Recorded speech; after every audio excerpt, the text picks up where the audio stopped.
What is up, guys? I am Neil Barrett. This past weekend, the PLL finished its regular season in Utah, and as we head into the playoffs, I thought it would be a good opportunity for you guys to voice your thoughts, opinions, and takes on the season that we just witnessed. There's a lot to get into, so let's not waste time and get into it.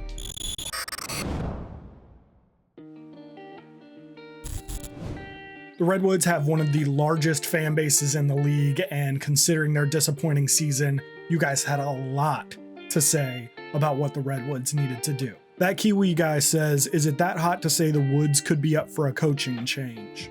Thomas J. Walters added, "An NFL team will fire its head coach as soon as the team is eliminated or after the last game of the season. How long will it take the PLL to change things on the Redwoods?" This comment from JF Peralt seemed to sum it up the best. Redwoods front office needs a dramatic overhaul. Their roster too, but that's obvious. I'd say the prevailing thought is that Nat St. Laurent needs to go, as do most of the players on this roster, but I don't totally agree there. First and foremost, the PLL is not really a league that has made a habit of firing coaches for their on-field performance. And second, if you fire someone in this league, you've got to replace them, and we've seen that that can be difficult. So we have a league that's not really into firing coaches, combined with the fact that Nat St. Laurent is a very popular coach in the PLL. And while I understand that this PLL season is disappointing for Redwoods fans, we don't really fire head coaches for a bad season or even two bad seasons in a row. And while I don't think that any of the 8 coaches in the PLL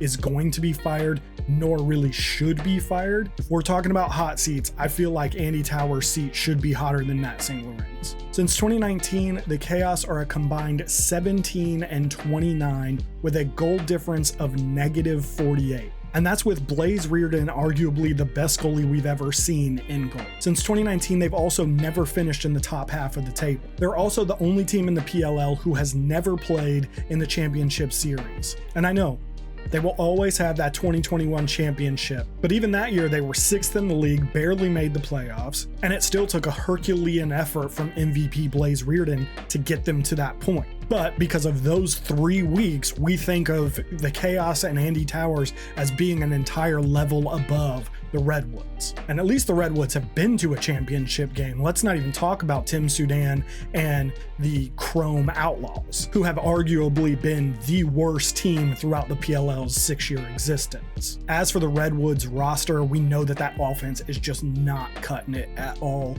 There is probably going to be some fairly significant changes on that offensive end, and they desperately need them, as well as probably another goal. Maybe they should call up Tim Troutner. Along the lines of talking about the Redwoods offense, Coach Shan Zero says, "We literally may have seen RP3's last game." It feels crazy to say that a guy like RP3 might be done. He was still a top 10 scorer, even on the second worst offense. I would like to think that a guy like that could still log quality minutes, but he has hinted that he could be done, and almost definitely feels like at the very least his time with the Redwoods is done.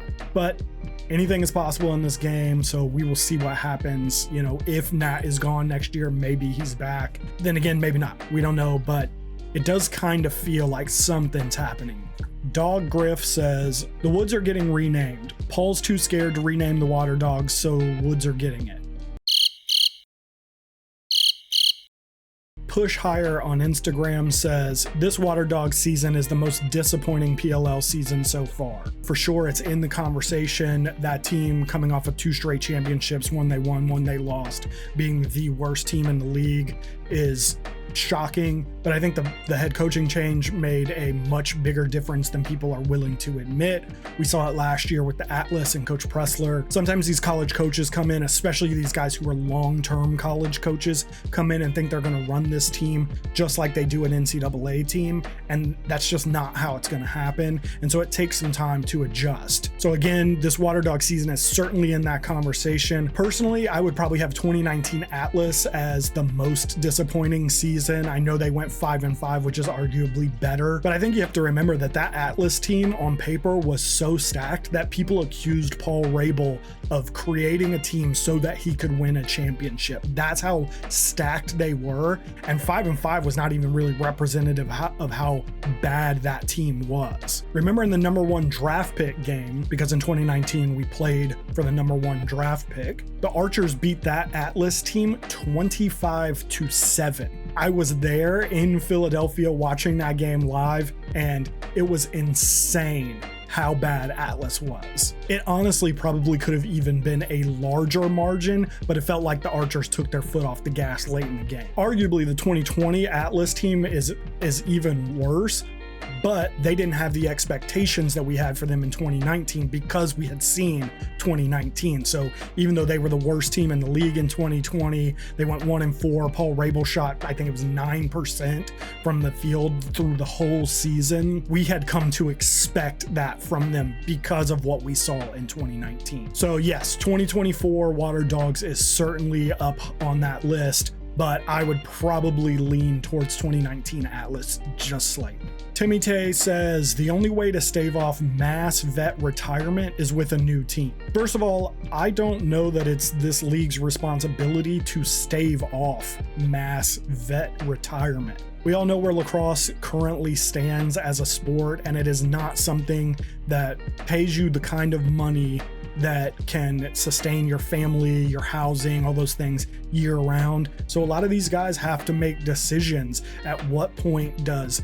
playing in the PLL become not worth it for the rest of the 8 months? And a lot of these vets that are looking at retirement have been playing the game for 10, 12, 13 years. And while they're still technically playing at a high level and probably still young enough to put several more years, at some point that doesn't become worth it. It's a lot easier to play this game when you're young and single and capable of kind of going anywhere on a whim than it is when you're older, you have a family, you've got kids, and you have much higher responsibilities going on in your life the other 8 months that you're not on a PLL field. But even if we did want to stave off mass vet retirement, adding a new team isn't the only way to do it. CT95 Design says, thoughts on adding more active roster spots. Feels like a lot of talent is stuck in limbo player pool right now.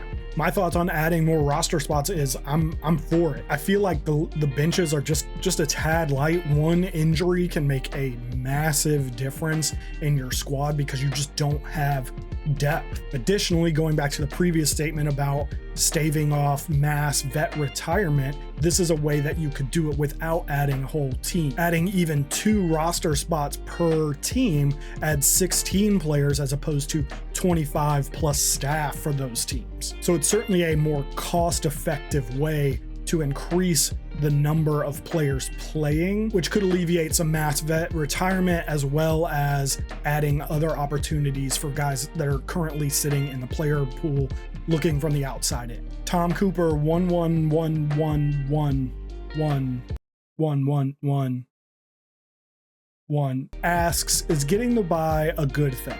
This is going to be really interesting because the league is also taking a league-wide bye, so everyone is off for a week, and then the teams that got the bye will be off an additional week, which I don't think that anyone would really argue is a good thing under normal circumstances.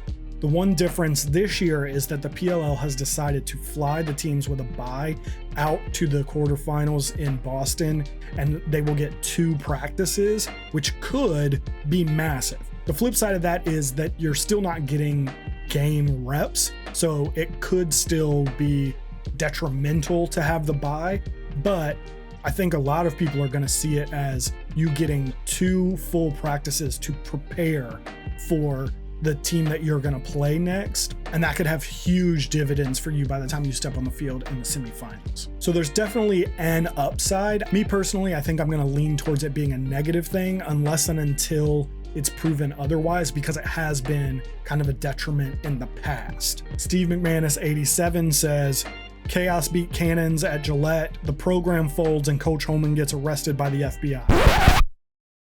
These are my followers.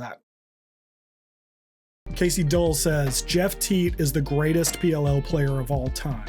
Jeff Teat will absolutely be in this conversation in another few years, and certainly by the time his career in the PLL is over. But right here, right now, he is not on that list. In fact, he's not even the best PLL player on his own team. Trevor Baptiste has been the face of the PLL. He's won an MVP. He's been the face-off athlete of the year every year except for one. So again, Jeff Teat is not even the best PLL player on his own roster.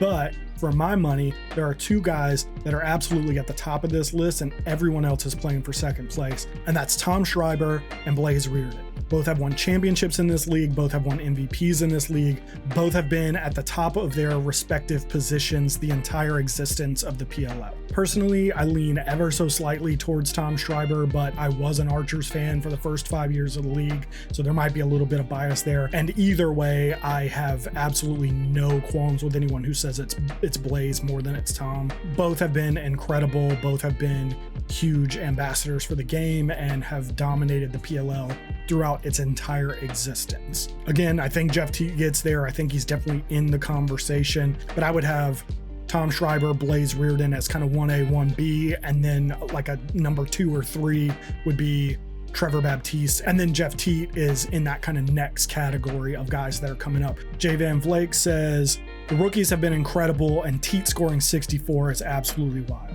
The rookies have been incredible. I think this is by far the best rookie class we've ever had. From top to bottom, there are just so many guys coming in week after week and putting up big numbers and having big games, to the point where the favorite for the rookie of the year was a 3rd round pick, and the guy I think should win it was a 4th round pick. We're also seeing guys who didn't even get drafted come in and blow it up. Obviously, the big one this past weekend in Utah was Jack Overbeek, who came in and just blew everyone's minds. In the preseason, everyone in the PLL was calling this the greatest draft, talking about specifically this draft class and how deep and impactful it was, and it has lived up in every way to that billing. And yet, Teat scoring 64 is insane. He's a whole midfielder of the year candidate, Matt Campbell, ahead of second place, Asher Nolting. It's insane, and I don't think that anyone's going to touch this record for a good long while.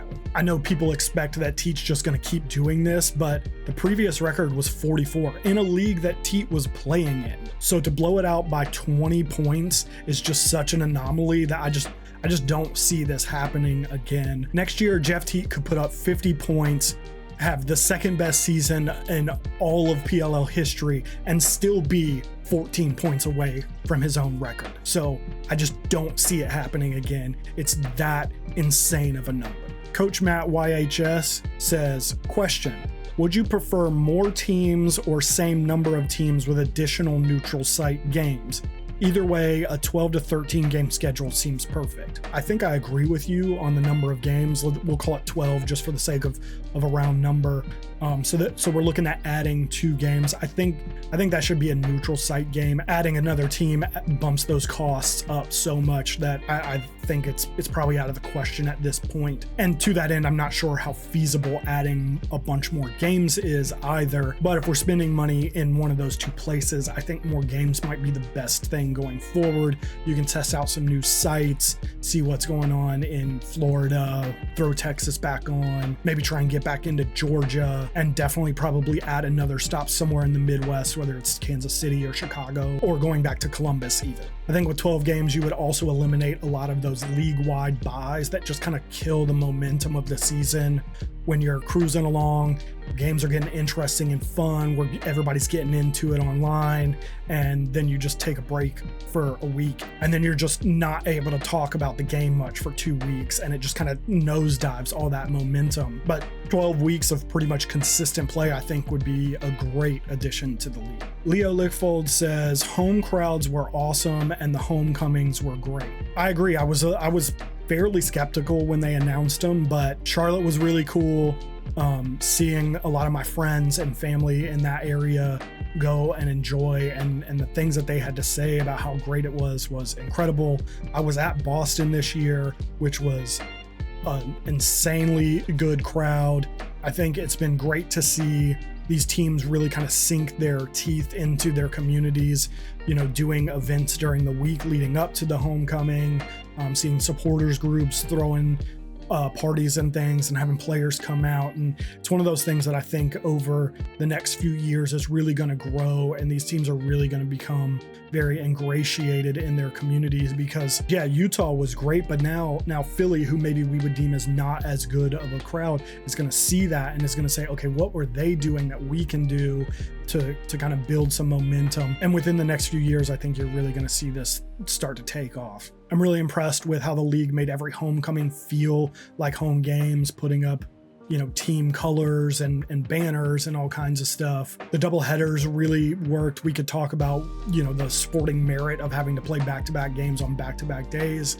And I think there is a conversation to be had there, but it definitely did work to get to see your team twice in one weekend. And I think the league really set itself up with a good, solid base for future seasons. All right, that's all I got for you guys. Thanks to everyone who wrote in and commented and left their hot takes. It's fun to do these videos and interact and react to some of what you guys are thinking about the season. I'll probably do another one of these videos at the end of the season next month, so be on the lookout on my social media and get your hot takes ready. But for now, that's all I got, so I'll see you guys next time. All right, get out of here.